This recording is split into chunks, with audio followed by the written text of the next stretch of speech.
आज से कुछ दिन पहले मैंने एक शॉर्ट डाली थी मार्वल की सबसे ज्यादा डिस्टर्बिंग और डार्क कॉमिक के बारे में, जिस पे भाई आपका रिस्पॉन्स बहुत ज्यादा अच्छा आया और आपके कमेंट सुनकर मुझे अच्छा लगा कि आप इस कॉमिक को पूरा सुनना चाहते हैं। तो भाई मैं इस पूरी कॉमिक को एक्सप्लेन करने जा रहा हूं, जिस कॉमिक का नाम है मार्वल रूइंस। भाई वीडियो शुरू करने से पहले बस मैं यही चाहता हूं कि अगर वीडियो पसंद आया तो वीडियो को लाइक और कमेंट जरूर करना। मार्वल रूइंस कॉमिक पब्लिश हुई थी 1995 में, जहां पर किस अर्थ का नाम रहता है 9591 यूनिवर्स, जहां पर भाई सब कुछ गलत जा रहा था। तो कहानी की शुरुआत होती है और हम देखते हैं फिल शेल्डन को, जो कैलिफोर्निया गर्मी मुंह पर देकर कहता है कि मैंने इससे बड़ा ब्लास्ट नहीं देखा, नेशनल गार्ड ने इतना बड़ा विस्फोट आखिर करा ही किए हुए हैं। और फिर पेज शिफ्ट होता है और हम देखते हैं फिल शेल्डन जो कहता है कि मेरा नाम फिल है और मैं एक बुक लिख रहा हूं जहां पर इस यूनिवर्स में सब कुछ गलत क्यों जा रहा है। तो हम एंटोनी स्टार्क को देखते हैं कि भाई मैन ऑफ आयरन मार्क्स था, यानी कि आयरन मैन, जो कि भाई बाकी के सुपर हीरोज के साथ मिलकर इस अर्थ को बचाया है, लेकिन भाई फिर भी यहाँ की गवर्नमेंट ने इन सबको एक प्लेन क्रेश में मरवा दिया। अब हम सब ऐसे एज में आ चुके हैं जहां पर कोई भी एवेंजर नहीं है, इसलिए मैं एक ऐसे रोड पर निकल चुका हूं जहां पर कि मैं इन सारे सुपर हीरोज या सुपर बीइंग के बारे में जान सकूं कि इन्हें आखिर हुआ क्या है और गवर्नमेंट इन सबके खिलाफ क्यों है। और तभी मैं पहुंचता हूं एक बार में, जहां पर कि मैं एक ऐसे इंसान से मिलता हूं जो कि अपने हाथों से क्लॉज निकाल सकता था, लेकिन भाई अब वो एक रेयर स्किन डिजीज से गुजर रहा है, जो कि उसके ऊपर एक्सपेरिमेंट का नतीजा, जिसकी वजह से भाई अब वो एक ड्रिंक के लिए किसी को भी मार सकता है। तो मुझे एक ड्रिंक के बदले सब कुछ बताता है कि एक्स एवेंजर्स आखिरकार असैसिनेट कैसे हुए थे। तो भाई सब गलत जा रहा था और मैं फिर अपने रोड पर निकल जाता हूं, जहां पर मैं पहुंचता हूं क्री सोल्जर्स की जेल में, जो कि निवाडा में सीक्रेटली स्टेब्लिश थी। वहां पर मैं एक बंदे से मिलता हूं जो कि भाई दूसरों को कैंसर फैला रहा था, और तभी मुझे पता चलता है वहां के क्री सोल्जर यानी कैप्टन मार्वल के बारे में, जो कि मुझे बताता है कि हम कभी अर्थ पर आना ही नहीं चाहते, हम हमारी शिप से और कहीं जा रहे थे, लेकिन हमें एक कॉस्मिक रेडिएशन की वजह से अपना रास्ता चेंज करना पड़ा, जो कि सिल्वर सर्फर से निकली थी जब वो अपने आप को फाड़ लेता है, क्योंकि वो कुछ भी फील नहीं कर पा रहा था अपनी पावर्स मिलने के बाद, जिसकी वजह से हमारी शिप ने अपना रास्ता चेंज कर लिया और हम अर्थ पर आ गए, जहां पर कि हमें कैद कर लिया गया। अब उस क्री सोल्जर से बात करने के बाद मैं पहुंचता हूं वॉशिंगटन डीसी, जो कि मुझे बिल्कुल पसंद नहीं है, क्योंकि यहाँ पर आपके ड्रीम्स को दबा दिया जाता है और आपसे कहते हैं कि आप कुछ भी कर सकते हो। वहीं मैं एक बंदे से मिलता हूँ जिसका नाम कर्नल फ्यूरी होता है, जो कि मुझे एक स्पाई समझ रहा था, तो वो उससे लड़ने लगता है। अब मैं उसे समझा ही रहा था कि मैं एक राइटर हूँ जो कि एक बुक लिख रहा है क्यों इस दुनिया में सब कुछ गलत जा रहा है। तभी वो अपनी गन निकालता और मेरे ऊपर तान देता और गोली चला देता, जिसके बाद वो गोली जाकर लगती है डॉग को। फिर वो स्पाई उस डॉग के ऊपर जाकर बैठ जाता और कहता है ठीक है, मैं चाहता हूँ कि तुम ये बुक लिखो और मेरे कॉलीग्स को ये पसंद भी आएगी। तभी एक यंग लेडी हमारे पास आती है जो कहती है मैं $20 के लिए कुछ भी कर सकती हूँ।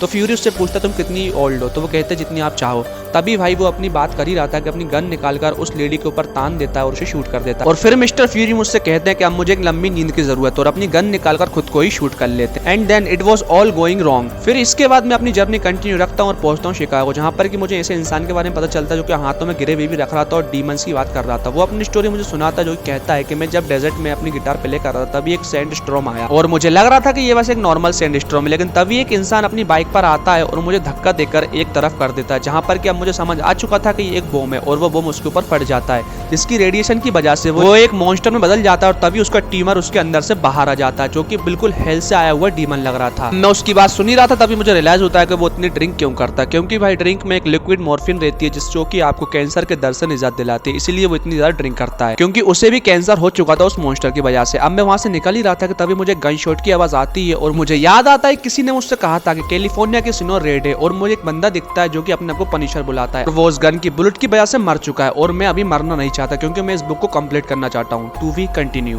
तो बस भाई लोग आज की वीडियो में इतना ही, क्योंकि भाई मार्वल रूइंस के इश्यू 1 में इतना ही था। अब इस स्टोरी को मैं आगे की वीडियोस में कंटिन्यू करूंगा। तो बाय बाय, थैंक यू, फिर मिलते हैं इस वीडियो में। और भाई वीडियो को लाइक और चैनल को सब्सक्राइब जरूर करें।